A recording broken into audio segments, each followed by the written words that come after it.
Hello everyone, it's your host for Latina Role Models, Damaris Ramos, and tonight we have Hi, good afternoon. Karla. Karla Muniz. Karla from Muniz. Florida Hospital. Florida Hospital. Karla, we haven't met each other. We have seen each other a couple Yes. times, but we have not been formally introduced. So at the same time that I'm going to get to know you, Okay. they're going to get to know you. All right. Easy. Great.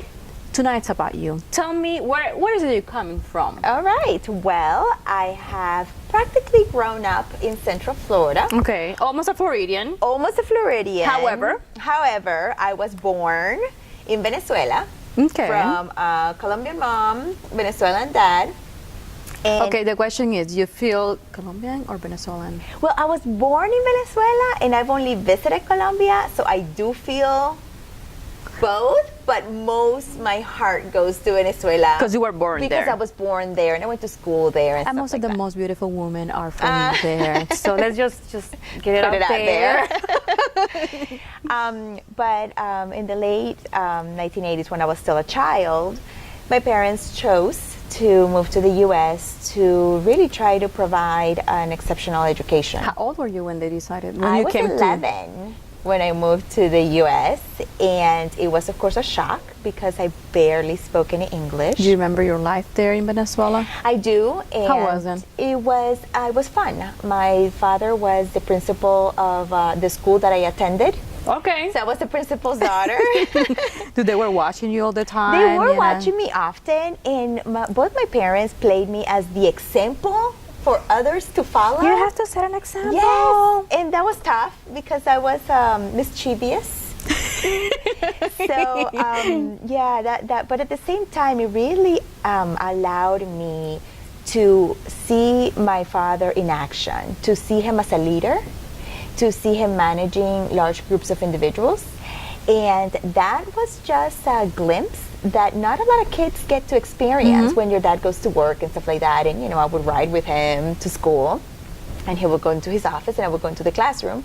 But many times where there were events and stuff like that, then he would be the one speaking and stuff. So what that do you learn really from him? Yeah, I think that from both. My mom and my dad have exceptional work ethic. Exceptional. Just their level of responsibility that has been instilled in me and my younger two brothers. I also feel that I was able to experience very strong leadership traits in terms of how to motivate, ability to influence, how to share your opinion, executive presence, ability to just empower others to do better. And that encouragement and that continuous innovation and stuff. So I think that I learned those significant life lessons from having to see them just work hard and make things happen at work and at home. So 11 years, you moved here. Yes. Was it Florida?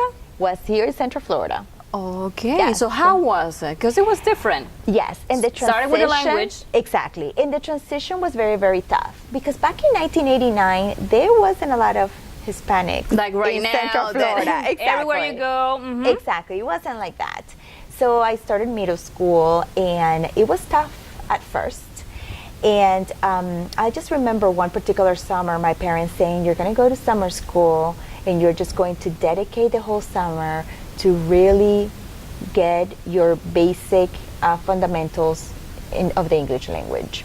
And that was sort of like really it really leap my ability to just learn a lot of the verbs and adjectives and stuff like that, and my vocabulary just expanded very quickly. So by the time I entered high school, I just felt a lot more confident about my speaking abilities, where by that time, then having to work towards getting ready for college wasn't a big deal. Because I felt like during the 4 years of high school, I really just prepared for making sure that I was accepted at UCF. Well, they definitely recognize a challenge and work with that challenge, like Exactly. face off, like Yes. this is one thing that can hold you Yes. back. So Yeah. you went to UCF with. I did, and honestly, I tell my family, I come from a family of individuals who very much appreciate and encourage education. Like honestly, not going to college was not an option. Yeah, it wasn't an definitely. option for me or for my cousins or the people that I grew up with. So education was very, very important. My parents, attended college and stuff like that. So it was that focus during my high school to, go to UCF, and it's a school that is dear to my heart. That's where I obtained my bachelor's degree. And I got a bachelor's in sociology and psychology. And I thought that I wanted to go to law school, but then during an internship at a bank, I stumbled into human resources. And I tell you, in a matter of 90 days, I knew that that's what I wanted to do for the rest of my life. You fell in love? I fell in love with it, especially the aspect of being able to identify talent for the organization, and then having them seen coming in as a new hire, and then 3 years later that they could be supervisors or they could be trainers, or how they grow and develop is amazing to watch. So psychology and human resources. That's right, human resources. However, but it does have a connection because it's a human being. It's the way we think, the way we act. Yes. So I started down the recruitment side of things, and then I was able to, 13 years ago, join an amazing organization, which is Florida Hospital. And I call myself a human resource purist because that's practically what I've done in my adult career. And I just thoroughly enjoy not only the organization that I work with and their mission, which is to extend the healing ministry of Christ, but I love healthcare. I like it that it's fast-paced.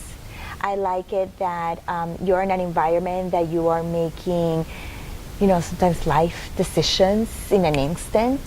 And I feel like the work that my peers, my coworkers are doing could literally change lives. When you look at your career and your job for the last 13 years, what has been the biggest impact that you have created on someone? Probably, helping someone, like you say, from A to C, you look at them now, you're like, wow. Because sometimes probably people don't see what you can see in them. Because you can see certain traits and characteristics that they can probably develop more and become the person that you can see in your head. Exactly. So I do think that one of my talents is to be able to see talent in others. And I think that that's the reason why HR is such a nice pair for me. It just goes well with how I'm wired. And with that said, now in my trajectory at Florida Hospital, I've been able to bring in interns that are coming from Rollins or from UCF, and that they're still trying to figure out what they're going to do in life. And you give them this opportunity because they're curious around the HR field or even healthcare in general, and then you expose them to the work that we do every day and how they fall in love. And by bringing them along to meetings or having them go to a workshop, or just bringing them along on a project and seeing them just their knowledge expand and they continue to grow their competencies, it's so beautiful to see the ability of somebody at first not being certain of what they wanted to do, and then that they say healthcare is a career that I want to continue, or I want to be a recruiter, or I want to be in HR and I'm going to go back to school and get my master's degree in HR. It's a great thing to see. When you see these new candidates are coming, what has been one of the challenges that you see with them? For me, I manage a community center, and I have seen many people coming from different organizations, and also like they're casual, or like they're not regular Orange County employees, and constantly, I think no matter the age, the cell phone has been a challenge. They seem to have the cell phone glued on their hand, and it's like, wow. Like you're new to a job, or you're just coming here for the first time. It's like, so what has been one of the challenges that you see in individuals? Right. So the largest workforce in the United States today is millennials. And millennials grew up with technology, and their smartphones are an extension of themselves. And what I coach my managers as a business partner at the hospital, how I coach them is, at times you may come with your own bias about how dare you take out your cell phone in the middle of an interview. Well, For a millennial, that could have been the place where they wrote the questions that they wanted to ask during the interview. Or they're pulling out their phone because that's where they're going to type the notes of the information that you're providing. So as long as you feel that the conversation is flowing and that the person is present, meaning that they're following your train of thought, that I ask them not to jump into biases or judgment too quickly, because they're wired differently.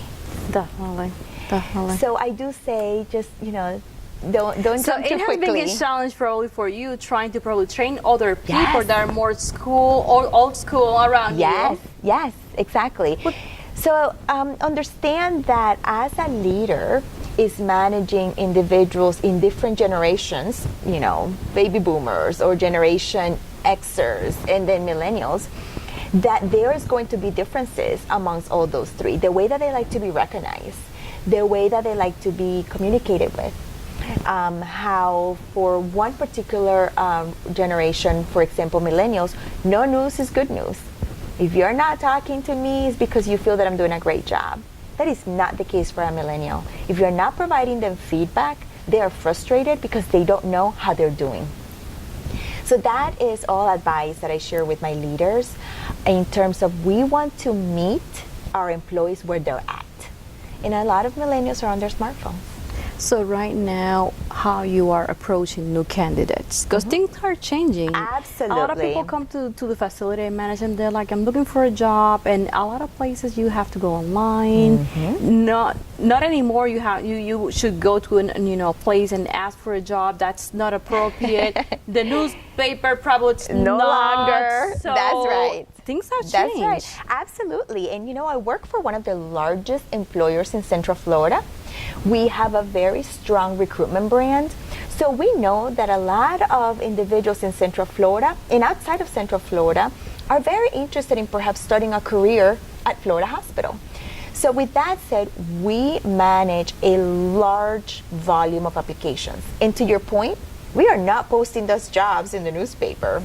At the same time, people are not necessarily walking into our facilities and knocking on our doors. They're mostly just going on our career site and then submitting their application there. I tell you that the way that we recruit now is that we want to make sure that we don't leave top talent at the table. And what I mean by that is that the recruitment process, we want to include several assessments, interviews, to make sure that not only are we bringing people that are mission aligned, but at the same time that they have the competencies and skills that we need them to do the best job they can.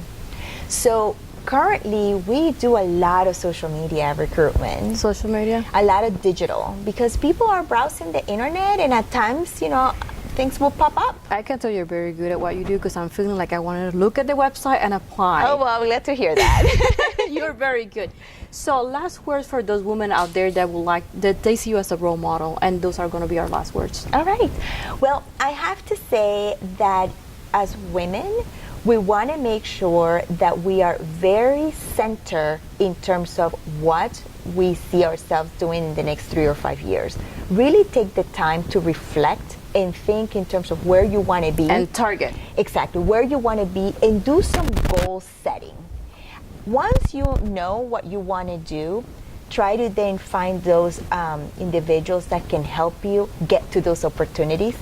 And from there, just work really, really hard. Seize the moment. It has been a pleasure to have you. Thanks for Thank you coming. very much. Appreciate you. Thank you. This has been Damaris Ramos for Latina Role Models. Thank you and good night.